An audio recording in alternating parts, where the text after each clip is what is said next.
With Alabama, we're joined by Coach Saban, game MVP Jerry Jeudy, quarterback Mac Jones, defensive back Xavier McKinney. We'll begin with an opening statement from Coach Saban whenever you're ready. Well, first of all, I would like to thank the Vrbo Citrus Bowl folks for making this an outstanding week for our entire family. I think the players really appreciate it. I know our families all appreciate it. Our coaches appreciate it. The hospitality here from the city and the Bowl folks was fantastic. Obviously, we're very pleased with the way we played in the game, especially in the second half. It seemed it took us a little while to get our sea legs under us, but we played much better in the second half. I actually shut them out and made some really big plays, on offense. But I'm especially proud of this team for the adversity that they had to overcome this year, the perseverance that they showed, and the grit that they showed in coming out and playing the way they did in the second half of this game. I think this is, the 9th, 10th, I don't know how many years of 11 wins or more, which I'm very proud of this team for. I'm really proud of the seniors who represented this program and won, 53 games or something in their careers here. And really represented the university in a first-class way. And hopefully we've created some value for them that they can be more successful in life because they were involved in the program. And I'm especially proud of, a lot of our juniors. We have 9 guys that came here together that all got, junior grades, thought of enough by the next level to give them a grade. And those guys all chose to play in this game. This has been one of the best recruiting classes we have ever had at Alabama. They were closed from the time they came here, and I think all these guys wanted to play for Alabama. They wanted to play for their team, and they wanted to play for their teammates. And, that's what college football is all about. And then for Jerry to go out there and, play the way he did and be the MVP of the game and have over 200 yards, certainly he used this opportunity to showcase his ability, so it probably even enhanced, his opportunities at the next level. So very, very proud of our team, our seniors, all of our players. This has been a great week for us, and certainly really, really proud of the way we played in the second half of this game. Our first question will be all the way over here on the left. This is for Nick and X. What did you guys do differently in the second half, particularly against the run? You guys really kind of shut them out in the second half. Well, they were hurting us running the ball mostly when they were in 2 tight ends and two receivers, which we tried to play regular. And we play so much nickel and so little regular. Plus, with the number of players that we have hurt in the front 7, we're actually taking a senior DB who's a very good player off the field and playing another younger player. And we were making some mistakes in terms of the things that we did. So in the second half, we decided to play nickel, which gives us more multiples of things that we can do. We're a little smaller on the field when we do that, but it's easier to adjust. And the players did a really good job of it. And we were able to pressure more, which really helped us stop the run. Staying on the left standing. Yeah, it's for everybody. What was the statement you guys wanted to make today, and do you think you made it? I mean, these guys, they got a lot more talent than I do, so you should be asking them some questions. I think this team had a lot to prove, in this game. I think that, we have a culture of how we play football at Alabama with great effort, great toughness, but also discipline to execute. And accountability for everybody to do their job. That's always been the trademark of what we do. And people make decisions based on, what's best for the team. And I thought that maybe at the end of the year this year, in a couple games that we played, half of the LSU game and maybe at Auburn, we didn't really do that the way to the standard that I would like and to our expectation. And I think the players realized that, and I think they wanted to prove that, this is the culture that was established, for a number of years here by a lot of good players, and I think they have a lot of pride in that, and I think they wanted to come out today and prove that this is what Alabama football, the culture of Alabama football is really all about. Staying on the left front row. Danny Thomas, three-point conversion. This question is from Mac and Jerry. Talk about what you guys saw in the opening play of the game.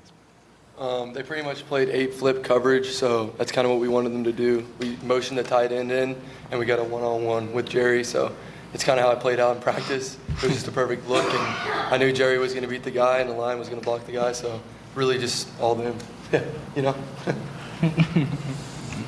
Same row. Xavier, this is for you. First of all, congratulations. Obviously, a lot of missing names on the defensive line throughout the year with injuries and whatnot.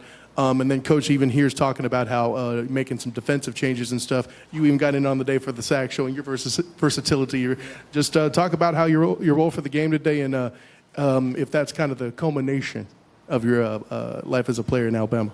Well, I appreciate it, first of all. You know, I just try to play wherever Coach wants me to play. I try to make plays wherever I'm put at. I try to put my team in the best situation that they can be in to be successful on every down. So my main thing is just to play hard every down. I try to go hard every play, no matter if I you know, make some bad plays, if I make some good plays. I try to keep going, man, and that's just my mindset. So, you know, whatever role that they have me playing for that week for whatever team we might play, then I'm gonna make sure I go hard for that game. So whatever I'm put to, I'm gonna go hard. Over on the right on the aisle.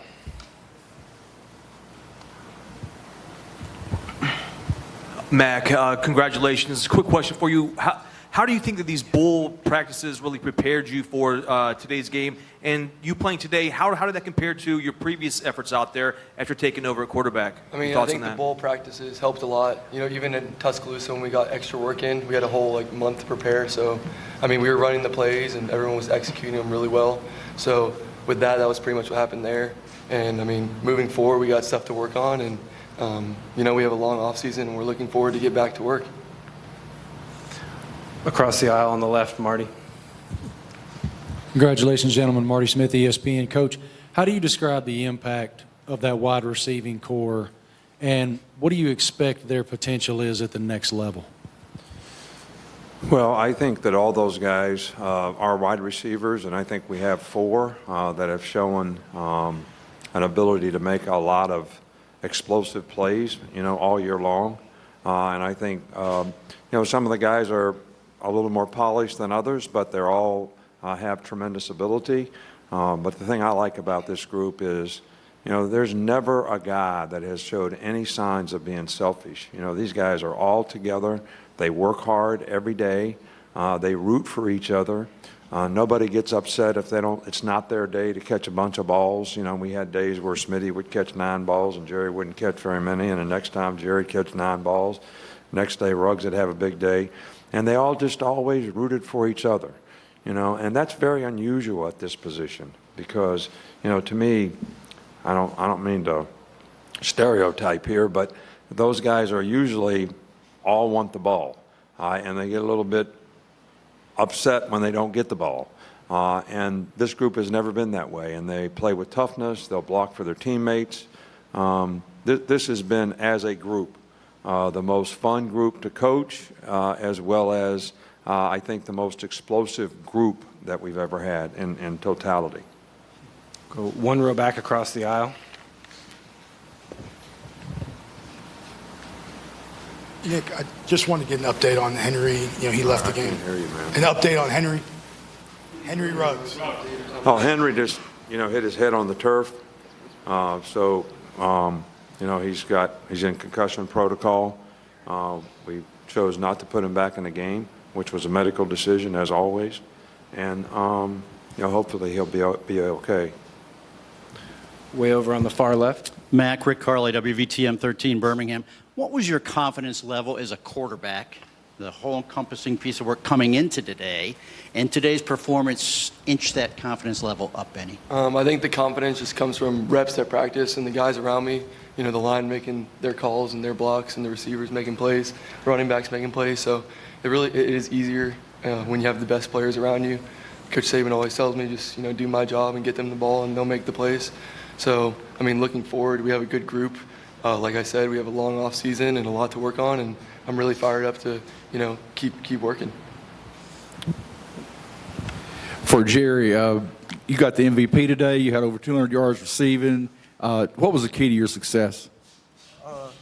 First, it's really a team effort, really. So everything, starting from the O-line to the quarterback to the play calling, we just executed very well, and I just did what I had to do when my name was called. So, yeah. Go 2 rows back or 1 row back on the left. Coach, I know you guys are used to playing in the playoff and the national championships and all that, but can you just talk about the value of bowl games? Do you still appreciate those? And what is the value of this game moving forward for your program? Well, I think that there was a lot of value for our program and our team to be able to come and get a reward, first of all, for having a successful season. I know most people would think that 10-2 was a good season. That's not necessarily our standard. The fact that previous to this year, we've been in 7 of the last 10 championship games, 8 playoffs out of 10. And we sort of started to develop a little bit of a reputation of if we weren't in the playoffs, we didn't play very well in the bowl games. And I think that every player can create value for how he plays, and there's a tremendous amount of value that your team creates by maintaining the culture of how they play in the last game and how they finish the season, and how that carries over, that culture carries over into next season, especially with the young players. So I think there's a lot of value. I think that the interest level, I hope you as media folks, who put so much into the playoffs, and rightfully so, that we can continue to have bowl games that are a positive reinforcement, because they are important enough for people to be interested in, because you all promote interest, for the players in the games. We'll go a couple more. Start with Matt. Jerry, this one's for you. You heard your coach talk about creating value by playing in this game. Why did you want to play in this game, and what does it mean to you to play in it? First off, I played football all my life, so I couldn't just sit out there and just watch my team play and my brothers be out there. So I want to just go to war with my brothers like I've been doing the whole season. I love playing football, so I just wanted to come out here and compete with my brothers. Final question, front row on the right. Thank you. Nick, your social media team put out a tweet last night that a lot of fans have interpreted as positive hope that Tua might return to school. Is Tua going to return for his senior year? That's a decision that I think his family needs to make, and I'm sure when they make that decision, they'll let everybody know. I think it's our responsibility and our job to make sure that we give them all the information from an NFL standpoint, from a medical standpoint, from a rehab standpoint, and if there, is any way that he could possibly be devalued because of his injury, and what are the consequences of that, and how does that affect his decision and what he does in the future. But he's been a great leader for us. He's a great player on our team. He was elected captain of the team by his teammates, and we just want what's best for him. I think that's my job with all the players, is to make sure they get the right information from the right people about what their status is, so that they can make a business decision about what they do for their future. And that's what we're going to continue to do, and we're going to continue to do that for Tua and his family. Medically, do you think he's going to be ready for the draft this year, or could it benefit him you to know what? return? I don't need to be. I'm not a doctor. I haven't operated on anybody's hip before.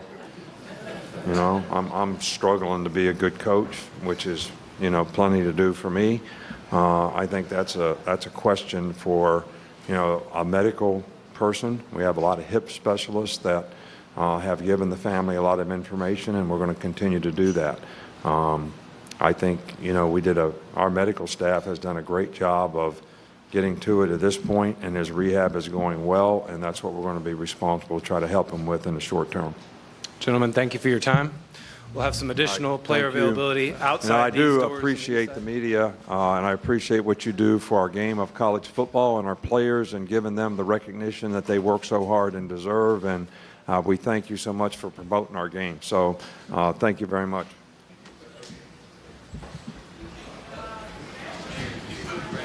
The additional availability will be out these doors on the east side, stage left.